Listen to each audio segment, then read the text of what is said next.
Tutok pakatok sa utto palain ta sa tuwang panaguban kauban gyapon mininyo kini gyapon ang inyo ang DJ Michaeling.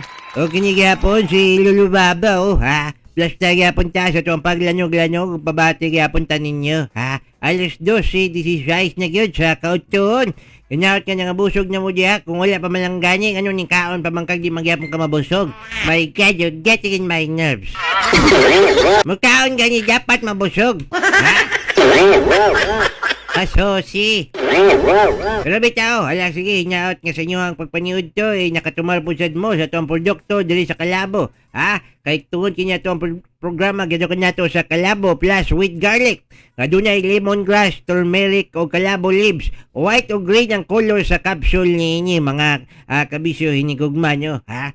Tuod mga kabisyo my loves, makatabang usab ni siya nga mo alibyo sa high blood, hypertension, arthritis, rheumatoid, patol, fatigue, dengue fever, ulcer ug uban pang mga balatian. Ipare sa Kalabo with mangosteen para optimos ang kombinasyon. Kalabo plus herbal products ang pinakamaayo nga food supplement ora mismo ang epekto.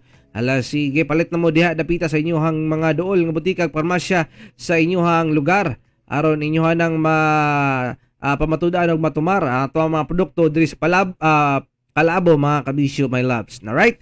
And tuod, maayong udto di ay gihapon, labi na diha sa 88.1 Line FM Santo Tomas, Davao del Norte, 96.5 Radyo Provinciano, Maasim Sarangani Province, 94.1 Big Radio Bayugan, 107.3 YKFM Monte Vista, 94.1 Line FM Hinatuan, Go FM Trinto, Line FM Banat Kagwait, Line FM Barubo, 99.9 DYRG FM Radio Gindulman Bohol. And aniya po din diri dapita sa 88.3 Line FM Badas Placer, 101.3 Line FM Igacos, 88.9 Line FM Tubigon Bohol, 90.3 Kasangga Radio FM Panabo City, The 1 FM Marihatag Surigao del Sur, The 1 FM San Miguel Surigao del Sur, 99.5 Gold Bayugan, Kings FM 88.8 Pipino Mass Media Unidad Caguait, and Radyo Tribo Madrid 98.7. Maayong udto kanatong tanan diha dapita. Hala sige, pabati mo. Dinhi kanato 0917-509-5493 na yung mga nagpa-shoutout diri Lolo Baba. Hala sige, kinsa man niya sila. Maayong udto.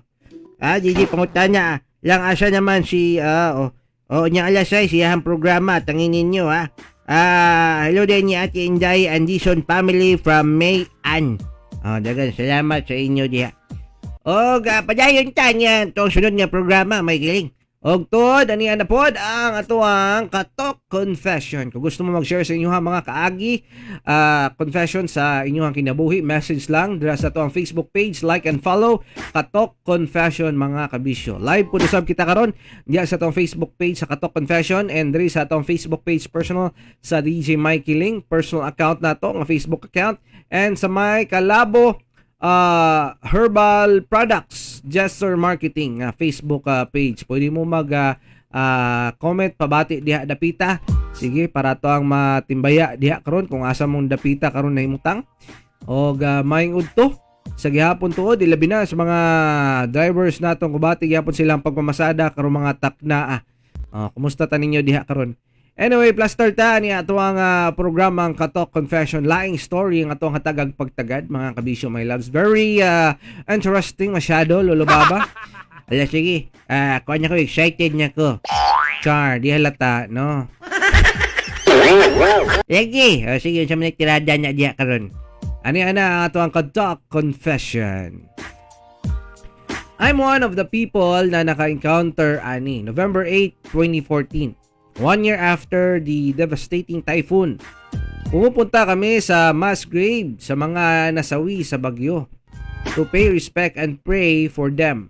3 p.m. Minangadto, and since we attended a mass, nanguli nami ni Papa mga 5:30 p.m. atong tayma. Agay nyoy. Pero nagpabilin ko kay nagsugat mi sa akong classmate, and I asked them, asa sila? Buta ka, ha? And they said mo visit sila sa grave and manglaag daw after. Nanangid ko ni Papa na muuban ko nila. So nisugot ra pod si Papa. Og niuna siya uli.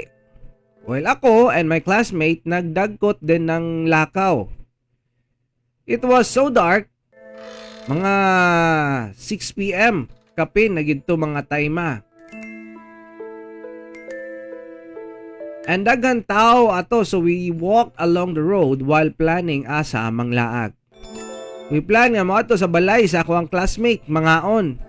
Para ni Parami atong tayma dayon og pedicab. I don't know guys if pedicab ang tawag diri sa Cebu. Kanang murag sikad pero motor. Kuha niya siya day, kanang tricycle na siya day. Nagparami og duha ka pedicab. We are 4 in all. Nya ni paramig duha ka pedicab and we split up by 2. Wow, labadan naman din ni mathematics day ni. I don't know unsay trip sa akong classmate ato na ma-fit rami sa usa ka pedicab. While gasakay, nikalit siya uwan nga grabe kakusog. Nagstorya rami padayon, so ako, kuyog nga classmate since kami rabitaw duha, nagsakay. Pila ka minutes doon lami sa house ako ang classmates. Akong gitudlo asa dapita mohunong pero shocking kaayo kay wala na minaw ang driver. Og ning continue ra siya straight. Dako kay migtingog ato na kuya, diri rami. Bungol gid siguro to. We thought kidnapping na ni. Of course, nahadlok yun mi ato. Sa sige namog syagit, naka-notice mi ni kuya.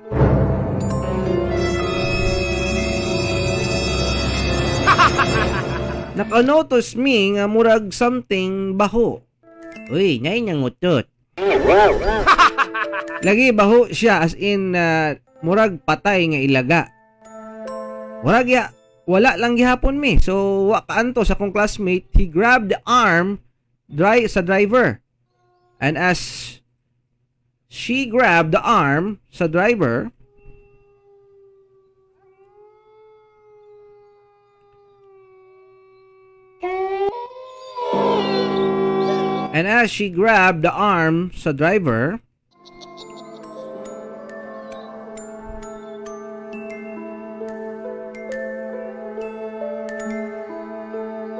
kalit lang siyag ming syagit.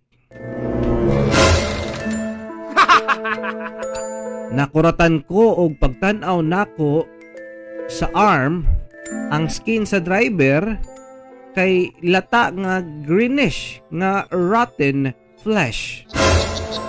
Sa kapanik I grab my classmate og nang layat mi sa pedicab. And naghigda sa side sa road crying under the rain. Hangtod sa naay nakanotice namo and gidala mi sa pinakaduol nga barangay hall. Grabe racist po kayo sila ba siguro natin sakit tong mismong tawanag na bungol no. Pero siguro mo na siya resulta pag maglag-lag bitaw niya tapos gikan mo sementeryo. No? Lagi mo uban sa inyo ha. Mo na ako ang advice sa inyo ha. Anya paminaw mo ha. Kung ganig at tumog mga gikan mo mga minatay, gikan mo sementeryo, gikan mo og mga lubong, inyo ha, buhaton nga para wala mo yung mga kasabay, wala mo uban sa inyo ha, at tumog 7-Eleven.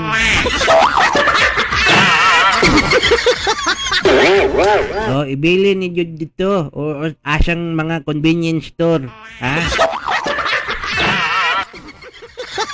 mo na siya ang pinaka mainam nga solusyon nga wala mo basin niya ni mo uban ba unya abi tay duyog sa inyo ha, pasubangil wala mo kabayo sa nganyang pagiha, di ba? Kay ngon sa ko ang amiga manggo si Rosalyn Lagundi nga dapat mo hatod sa mo hapit sa mo nya ka og mga convenience sa mga 7-Eleven kanya manginganya mapalit sa mo nya pudtod ka. Diba? Kay para madugay-dugayan po ba? Magsuroy-suroy man niya yung ungo niya diya pita. Nya malipat naman na siya kay mawala naman di gamay ra man kanyang lugar pero ambot lang ano mawala po na sila diha. Oh, diyan aday mabili na din na sila, no? Oh. So sa ato patawaan ka ng mga convenience store Lolo Baba. Oh, tawaan niya siya pero pag mapalong na sila pero kasagaran sa mga convenience 24 hours man so dili na siya matawaan. Tawaan gyapon siya kay daghang mag customer, no? Oh. Mga tao man tao, sumunang tawaan. Nge.